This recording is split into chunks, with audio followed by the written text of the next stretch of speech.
कई दिन से जंगल में लगातार बारिश हो रही थी। ए भगवान, पता नहीं ये बारिश कब रुकेगी। पूरे घोंसले में बारिश का पानी टपक रहा है।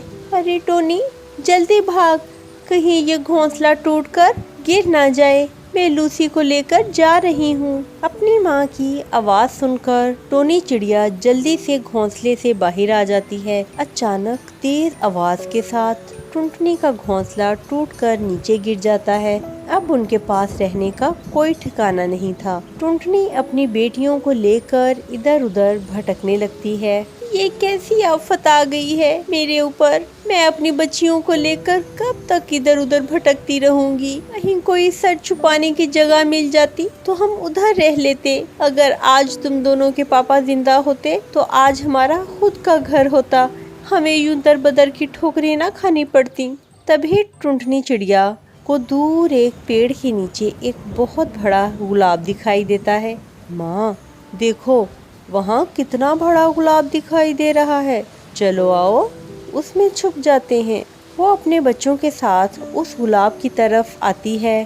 दूर से तो ये गुलाब का फूल नजर आ रहा है, लेकिन इसमें तो दरवाजे और खिड़कियाँ भी हैं बच्चों। टुनटुनी चिड़िया जल्दी जल्दी उस गुलाब में चली जाती है। बेटा, ऐसा लग रहा है जैसे इस घर में कोई और भी रह रहा हो। माँ, चाहे इस घर में कोई भी रहे, लेकिन इस घर को छोड़कर अब हम कहीं नहीं जाएंगे। तभी टुनटुनी की छोटी बेटी लूसी भोजन मांगने लगती है। माँ, मुझे बहुत भूख लगी है, मुझे कुछ खाने को दो।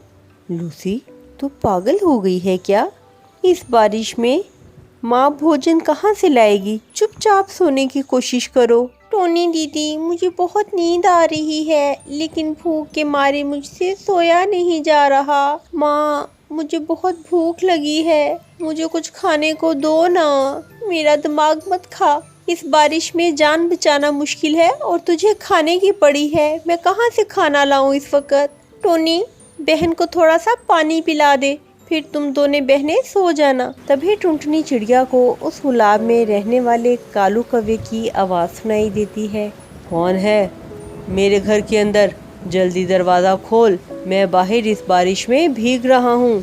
टुनटुनी चिड़िया दरवाज़ा खोलती है। तभी कालू कौवा कहता है, ए चिड़िया, दरवाज़ा खोल और निकल मेरे घर से। नहीं निकलूंगी मैं इस घर से, चाहे जो करना है कर लो। मैं इस घर में जब आई थी तो ये घर खाली था। मैं कल भोजन लेने गया था, लेकिन तेज़ बारिश के कारण मैं वापस नहीं आ पाया। चलो अब जल्दी निकलो यहाँ से। अंकल प्लीज़ हमें यहाँ से ना निकालो। हम कहाँ जाएंगी?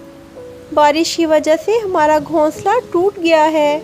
मूर्ख चिड़िया, एक बार की बात तेरी समझ में नहीं आती क्या? निकल यहाँ से। बोल रहा हूँ ना कि ये मेरा घर है और मैं यहाँ किसी को भी रहने नहीं दूंगा। कालू भैया, मैं आपसे विनती करती हूँ कि मुझे और मेरी बच्चियों को यहाँ से मत निकालो। जैसे ही बारिश थमेगी हम यहाँ से चली जाएंगी। थोड़ी देर बाद बारिश रुक जाती है और टुनटुनी अपनी बच्चियों को लेकर जाने लगती है। तभी कालू कौवा उनसे कहता है, आप लोगों को कहीं जाने की ज़रूरत नहीं है। तुम्हारा भाई इतना निर्दयी नहीं है कि वो तुम लोगों को घर से निकाले। अब से हम एक साथ रहेंगे। मैं ये भोजन लाया हूँ, खुद भी खा लो और इन बच्चियों को भी खिला दो। कालू कौवा टुनटुनी को अपनी बहन बना लेता है और फिर वो सब खुशी खुशी उस गुलाब के घर में रहने लगते हैं।